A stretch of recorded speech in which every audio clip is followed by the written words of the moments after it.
you grew up in Hollywood royalty. And so she's saying like the first stanza of Over the Rainbow while I was like eating cookies and she was making soup in her kitchen. The thing that I remember the most about Full House and directing Full House was that I spent time laying across the director's podium laughing at you and Bob Saget. And I walked into 24 when they were building our Full House set, and I broke down and started crying.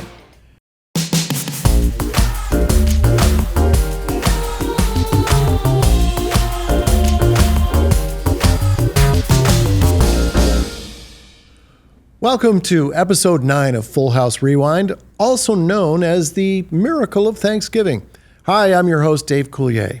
Rich Correll is our guest on the show today, and he'll be joining us shortly. Well, in this episode, it's Thanksgiving. The show opens with Danny trying to get Michelle to say the word turkey. Danny wakes up Jesse and Joey and announces that his mom won't be able to join them and make Thanksgiving dinner because she's snowed in Tacoma.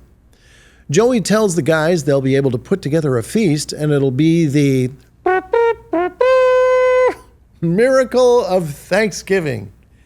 Danny says that everyone has to be perfect because it's the first Thanksgiving that the girls are spending without their mom, Pam. Jesse, Joey, and Danny get ready to cook Thanksgiving dinner when the girls enter.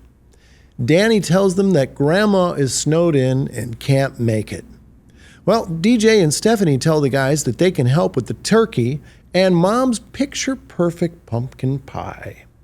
The family starts cooking dinner with a little song and dance number to the Temptations' Get Ready. Well, that's when the guys realize that DJ's turkey is frozen. So Danny puts the turkey into the oven and cranks it up to high heat. Just then the doorbell rings and two women realize they're at the wrong address, but they happen to have a turkey with them. The guys try to buy the turkey from the two ladies. Well, then we cut to the kitchen where Joey gets a bottle stuck on his tongue. Just then, he notices that the oven is smoking and goes to the living room to alert Jesse and Danny. Then the guys go to the kitchen and realize that the turkey is burnt to a crisp. Just then, the girls enter and discover that the turkey is ruined. To make things worse, Stephanie drops Mom's picture-perfect pumpkin pie on the floor. Danny and Jesse then go upstairs to talk with the girls. Jesse looks through his scrapbook, and he and Danny talk about how much they love and miss Pam. The family sits at the kitchen table and talks about what they're thankful for. They carve the burnt turkey, and we have a Miracle of Thanksgiving. We'd like to hear what you think about episode 9. Send us an email at fullhouserewind@podco.us. And with that, let's get on with the show. You know what? You're going to love our special guest, Rich Correll. I first met Rich before Full House had ever aired on television. It was, to say the least, it was a very exciting time. The entire cast flew to San Francisco, where Rich Correll would direct us, shooting our opening titles for the show. And I brought my Detroit Red Wings jersey to wear for the shoot, hoping that no one would tap me on the shoulder and say, "Hey, you can't wear that on the show." I knew that if I wore my Wings jersey for this shoot, it would run on every episode in the opening credits. You see, being a kid born and raised in Detroit, it was my way of representing my hometown NHL hockey team. Whenever you say the words Full House, a nostalgic visual picture comes to mind for those who watch the show on ABC, syndication, and now streaming everywhere. For me, and kids of my generation, there are shows that also bring back nostalgic visuals and memories of a simpler time when there were only 3 networks, ABC, NBC, and CBS. Shows like The Adventures of Ozzie and Harriet, Bonanza, Lassie, and Leave It to Beaver. Well, Rich Correll was a child actor on those shows. He's also the son of Charles Correll, who played Andy in the hugely successful radio series Amos and Andy. A much different time in our nation's history, the show aired from 1928 to 1960, the longest-running radio show in history. Rich Correll was the driving force behind Hannah Montana, creating the show that launched the career of Miley Cyrus. Rich would also direct 22 episodes of Hannah Montana. He's also directed Perfect Strangers, Step by Step, Family Matters, Two of a Kind, starring Mary-Kate and Ashley Olsen, The Amanda Show, That's So Raven, and Rich would also reconnect with the Full House cast, directing 33 episodes of Fuller House. He's such a talented, great guy, and I'm so happy he can join us on the show today. Here's what Rich Correll looked like when Full House was on the air. Please welcome to Full House Rewind, Rich Correll. Hey. Hi, Rich. Hey, big guy. Hey, what's happening, big guy? I used to do that impression of you on the set all the time. I know. You're the only guy that would like do an impression of me. Right. Like we did everybody else. Guy. But, yeah. Hey, big guy. Boris Karloff was my friend. I was friends with the monster. Didn't Boris Karloff like take you to the Santa Monica Pier and stuff? Like he was your buddy, right? Well, he was introduced to me when I was 10. Right. And of course, I was a big monster fan anyway, watching all those old movies, and I freaked out when I met him. Yeah, I got to know him pretty well. And then when we were doing Leave It to Beaver, I don't want to get ahead of myself. Right. We would go and visit him. He was doing a show called Thriller. Yeah. This is a long time ago. Well, yeah, but it's so interesting. You grew up in Hollywood royalty as a kid. So, I mean, these people were in your life, right? Yeah. Who were some of the famous people that were in your life back then? Well, all you had to do is name the people in the neighborhood. We lived in this very large home. It was 3.5 acres. And around it were all these bordering neighbors. And so it was Alan Ladd, Lana Turner, and she was married to Lex Barker, who played Tarzan. And so,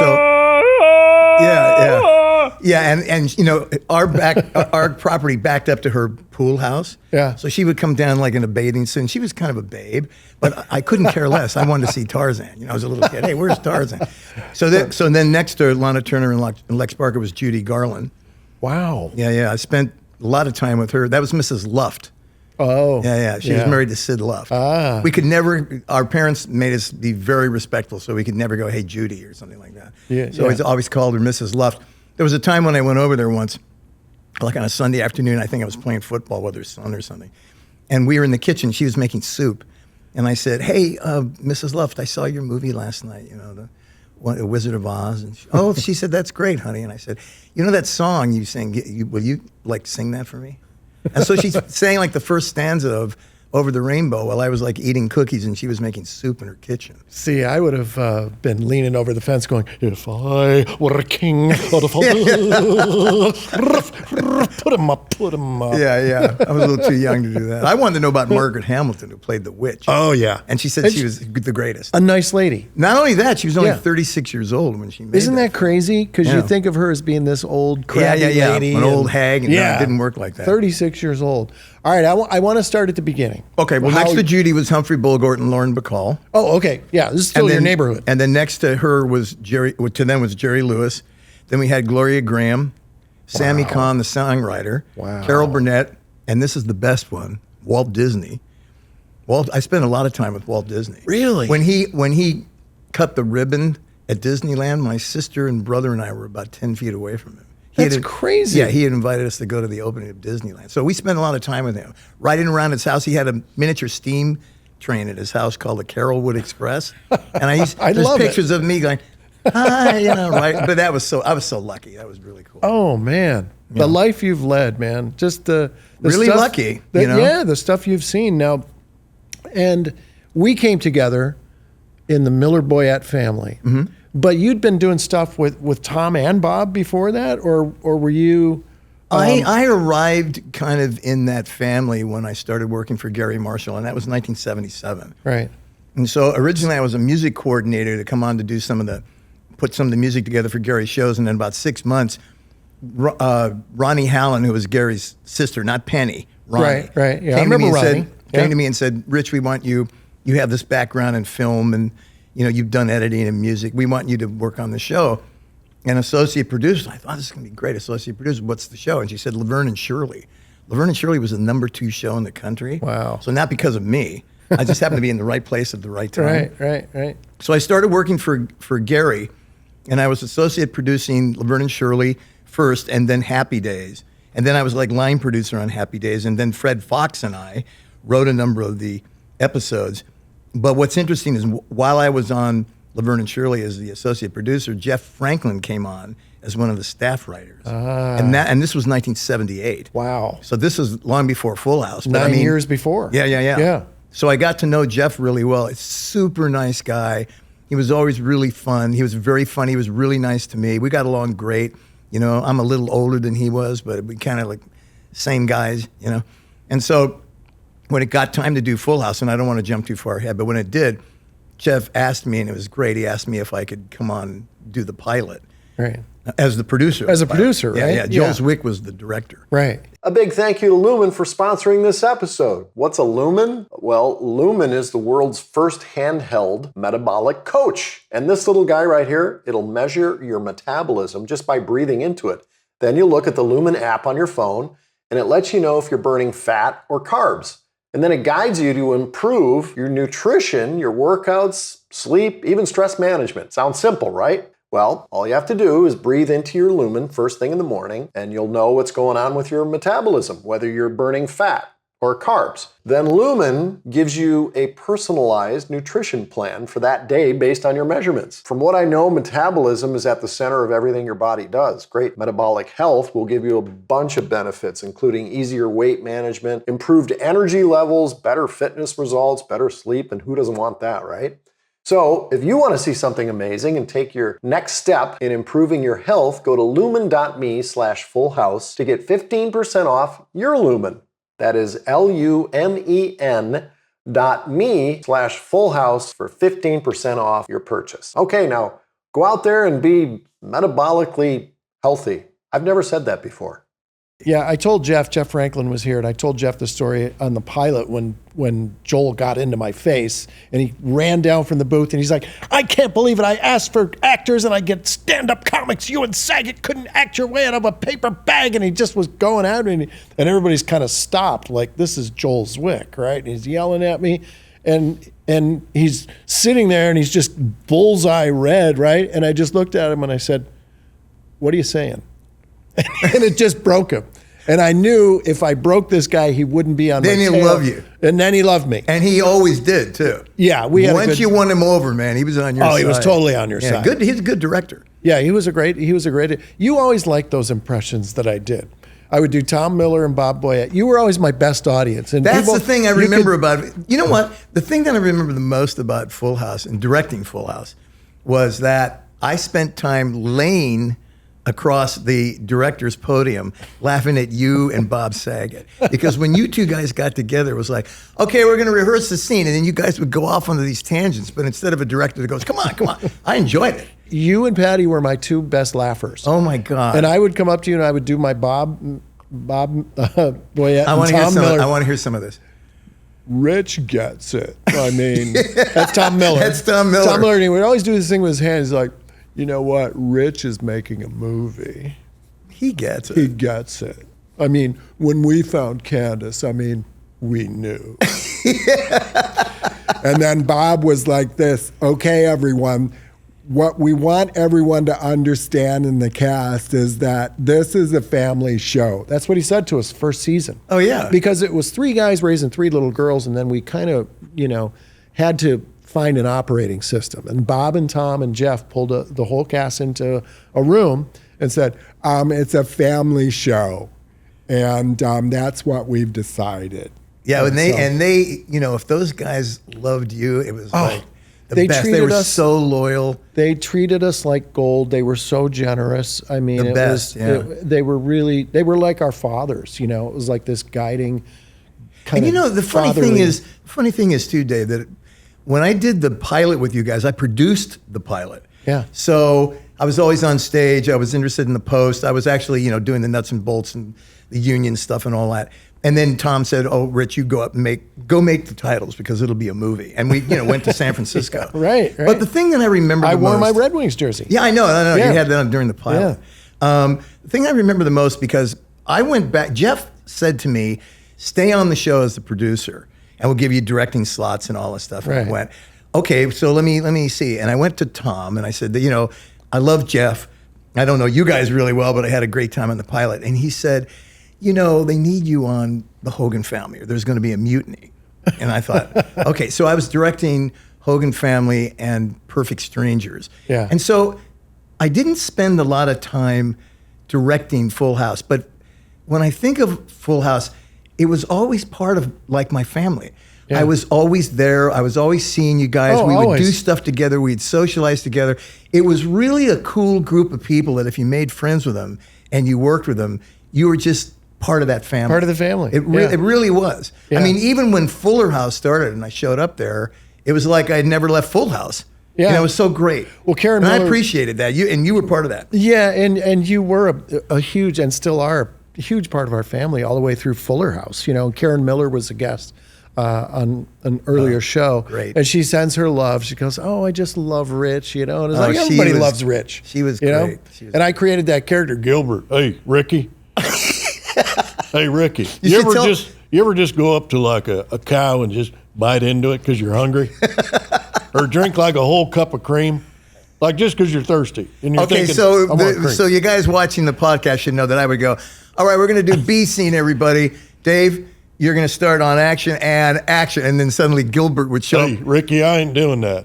I've decided I'm gonna change my character. So I this is don't like why it. I was always laying across the podium laughing. I told you that. We had such a great time. Always did. got the work done. We But did. But we had a great time. But we doing laughed it. our way through it. Yeah. You know, because that, you know, it was tough sometimes, 'cause especially when Mary Kate and Ashley were little. Took a lot of patience. You know, you got kid times on stage. They could only be out there for so long, and it was like, bring the baby out. Which one? Okay, Mary Kate's, you know, in a good mood. Bring her out. You know, and then they'd cry and get fussy. So it was tedious. Well, the most famous scene in the pilot was you and John changing her diaper, The in diaper. the kitchen. Yeah. But the thing is, in real life, the baby was, she was afraid of water. And Oh, yeah. She was screaming bloody murder. We had to keep her back to the camera. Like, Yes. you guys had to go in and loop everything. Yeah. The dialogue replacement. Yeah. But I mean, a lot of remember people don't know that. I looked at that scene not too long ago, and it's still really good. It's like a classic TV sitcoms.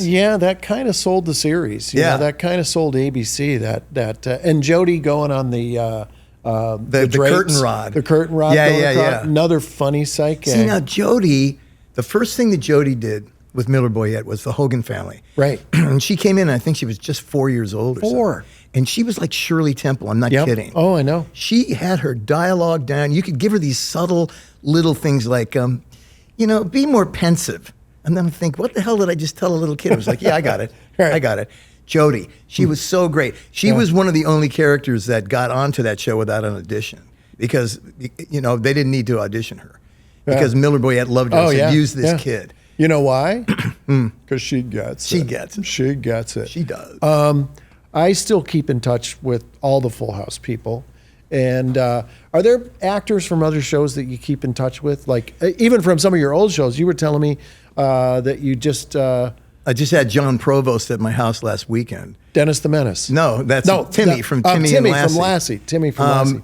Great guy, very nice guy. When I worked with him, it's back in 1960, 61, doing the Lassie show. And he was a huge TV star at the time. Yeah. And he could have been kind of a snobby kid. He wasn't. He was a great kid, Was like the- the other people. And then, of course, Jerry Mathers. He's one of my best friends. Has been one of my best friends for years. And I was best man at his wedding. And, Wow. Oh, and by the way, I was at his birthday party a week ago. So we stay in touch. I think I'm like 2.5 weeks older than him, but he's still my bud. And Wow. I was really close to Tony and Ken Osmond, who played Eddie. All of us stayed together. We stayed in contact. Yeah, we did. That's pretty cool. I mean, because there's some shows that you either bond with people or some shows you do it and everybody goes off their different direction and you never talk to those people ever again. Right. Which is a marvel with Full House because we all still get together. I was just with the girls at 90s Con in Hartford. Oh, that's so and cool. everything clicks back in. It's like you and I, when we get together, I could just do a voice or something. It clicks right back in. It's like no time has passed. Absolutely. I You love know? stuff like that. But again, you and Bob Saget, I can remember how funny you guys were on stage. And this was not scripted stuff. This was just the stuff that you guys were bringing to the stage. Which we would go really off. funny. Really funny. We would go off. Yeah. Working on that show was so much fun. It was the kind of thing where you would like get up in the morning and go, oh, I'm going to go do Full House. This is like really cool.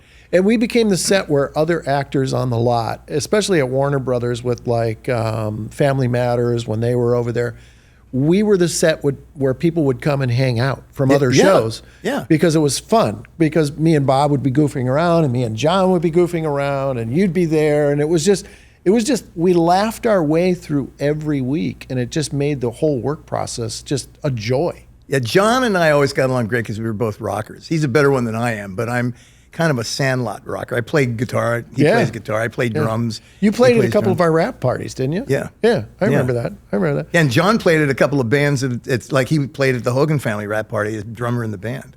John was telling an interesting story where John Fogerty played at one of our rap parties. What? Yeah, Fogerty came and played. Was this before he was a name? No. He just, I forget what the story is. You're going to have to watch the episodes now, Rich. But, I was talking to John about some of the people, like, are you ever on stage just pinching yourself going, I'm on stage right now with the Beach Boys? And he's like, yeah, all the time. You know, Yeah, that's is crazy. what a great gig that is. Which is crazy, Yeah, that I love that music. Oh, it's The Beach that Boys. Pet Sounds album Yeah. is pretty. I mean, I can listen to it over and over and over again. And it's that Brian Wilson wall of sound that he created, just where everything's shifting back and forth and phasing. And I'm a bit older than you. Crazy. Get out. But the thing is, the Beach Boys, that's what I grew up with. Yeah. Beatles, Beach Boys. Southern Stones. California. Yeah. It was the Southern California Yeah. surf set. Jan and Dean. Oh, yeah. That came out of here. Dick Dale. All of those guys. All of those guys. That was such a That's great, really cool. But that music means a lot to me. So You've directed so many shows over the years, like iconic sitcoms and shows and stuff. Do you ever watch your shows?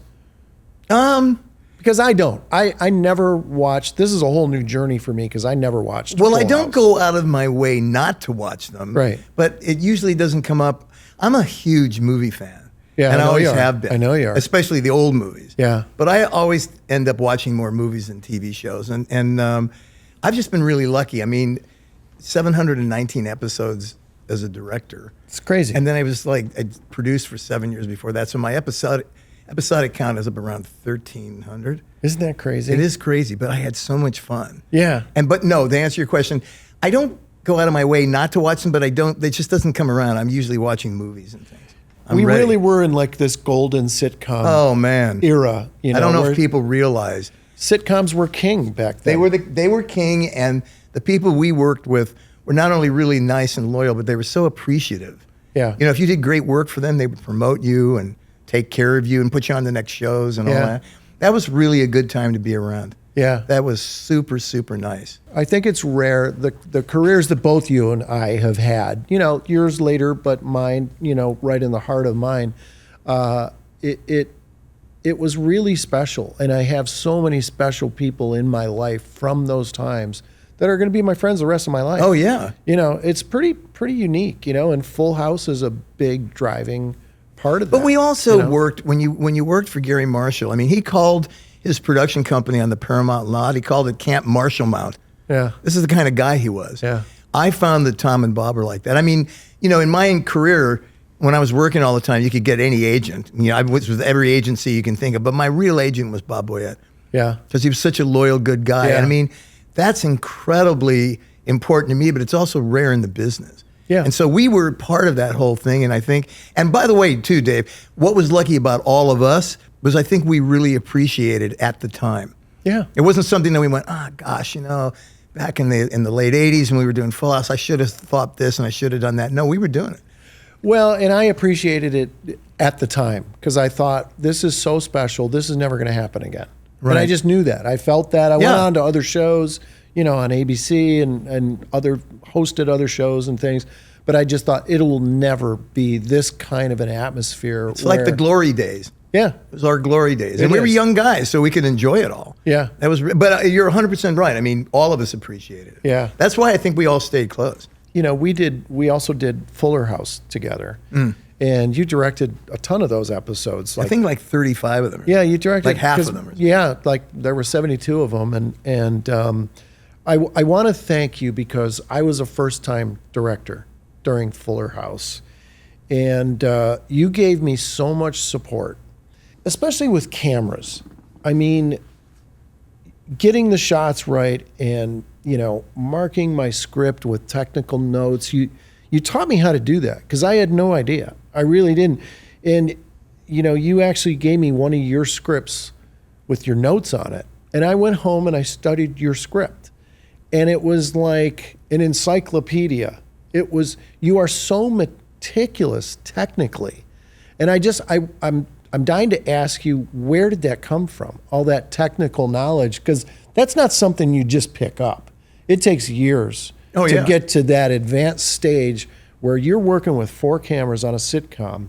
You have to know where your actors are going, where your cameras are cutting. You have to know, there's so many things happening. And you're micromanaging, everybody. And I watched you, and you were so generous. I just want to thank you, but I just kind of want to know where you got that from. Well, first of all, camera blocking is a bit like geometry, and that I always thought geometry was fun. But the key to everything, and I never thought geometry was fun. Just so everybody knows, okay? I had no SAT scores. But the key to all of it, and I think I told you this when you were studying, as I said, look, when you read the script, see a picture. You've got to see what the picture is, which includes who's coming in what door, where they move, where they sit. Try to move people. Don't have everybody static all the time, because people's eye watching the show, they not only hear the laughs, but they want to see things moving, because it keeps you interested. It keeps you interested psychologically. It keeps you interested as far as comedy is concerned. So do that as well, but see that picture. So what I would do is I would sit down and see the picture, but I would see it kind of with 4 sets of eyes, because I knew what all 4 cameras would be doing. So then it was easy to get the show on its feet. You do your blocking. When you guys came in to do blocking with me, I was already putting you into camera positions. Yeah. You want to bring stuff to the script. You want to make it funnier if you can. I love physical comedy, and you guys were great at that. So I mean, you were actors that could take those notes, which were great. But I wanted to make it interesting, and then as far as shooting it, always think from the first day, look, I'm blocking this show and I'm doing it for cameras because I want the cameras to be a really nice mix of things. And what I mean by that is this camera's got a 2-shot, this camera has a single, the center camera's got a 3-shot, this camera has a tight 2, then this becomes a walking shot. I didn't do a lot of resetting because I wanted the audience to roll with us all the time. Right. So you do this thing called line cues. So you're line cueing one camera while the other 3 are on the air. And then when that camera takes over, another one can be line cue. So that avoids having to do a lot of resets and stopping stuff. Right. But you saw that. I mean, I gave you that script. And by the way, you probably knew that when you directed, everybody was very impressed. Everybody really thought you were a good director. So. I didn't know that. Oh yeah. I didn't know that. Didn't you do the Nutcracker thing or something? I did. The Nutcracker was my first That's show. not an easy show. It wasn't. None of my shows were easy, and Jeff would just shake his head and go, you're doing this special effect show and blah, blah, blah. I would always end up in my lap. He's like, I'm sorry. And I'm like, no, I want to learn how to do that. So I would always have, green screen stuff for a big audience. I had to choreograph the Nutcracker and physical comedy, but I loved it. No, sure. And you took it on. You took it on because you liked the challenge. Yeah, I loved it. I loved it. And I have a right and a left brain, because I love aviation and computers and technology and stuff. But I also, I love that, other side of my brain, the right side, which is creative, so it kind of melds the technical aspect of my brain with the creative side, and it's somewhere in the middle, something works. Well, the lucky thing for me was that Miller Boyette allowed me to work for their company, spending so much time in post, that I knew when I got into the editing room what we needed. And sometimes if directors didn't get their coverage, you go, why didn't this person get that? So I wasn't going to go on stage and make the same mistakes, and I had to be prepared. I wanted to be a director that on Tuesday afternoon could tell you what we were doing Friday morning. Yeah. I just wanted to be that guy. Yeah. And to talk to all the, the heads of the departments and all that stuff. You're really hands-on. Yeah, because you were always a step ahead. You were always a few steps ahead. So that's one of the things when I watched you that I really learned. I was like, Rich gets it. But I just wanted to thank you because you were really, you're such a pro, and I respect you so much. And for you to take that time with me and you'd come over and you'd just say, hey, this is probably, you're going to want to catch that in a master. Yeah. Well, that's okay. You're my bud. And besides, and I knew you could do it. Come on. We've had so many people on this show. We had Karen Miller already. We had John Stamos. We had Jeff Franklin, which is I mean, it's like, Patty's coming on. Mark Sandrowski's going to come on. Oh, great. I've known Cinder since we were 8 years Yeah, old. oh yeah, I know. You guys were like friends forever. We really got to work with an all-star lineup when you think about it. We Sure. worked with all-stars. You think of great baseball, football, basketball, hockey teams, and you think of those eras where you just go, wow, what an amazing time to work with that particular group of people, But the cool thing is, Dave, think of it, that we had this great time on Full House, and it was a family of people. And a lot of the same family came back for Fuller House, Yeah. and the same thing happened. We still had a great time. We had a great time. It was like no time had passed. Yeah. And we ended up on stage 24 I at know. Warner Brothers, which is, how freaky is that? I know. That's where we shot the original show. Yeah. And I walked into 24 when they were building our Full House set, and I broke down and started crying because it was like they always say you can never go home again. I walked on and I saw the set and I just thought, wow. And I just, tears. And it was Remember what they crazy. used to do with the audience too? Because so many people that came to see Full House, especially in the earlier seasons, came because they loved Full House so much. Yeah. Remember they used to raise the curtain real slowly and play that very dramatic music so that everybody could recognize the old sets. And that got a huge applause. The set got huge applause. like people saw the couch and freaked out. Yeah.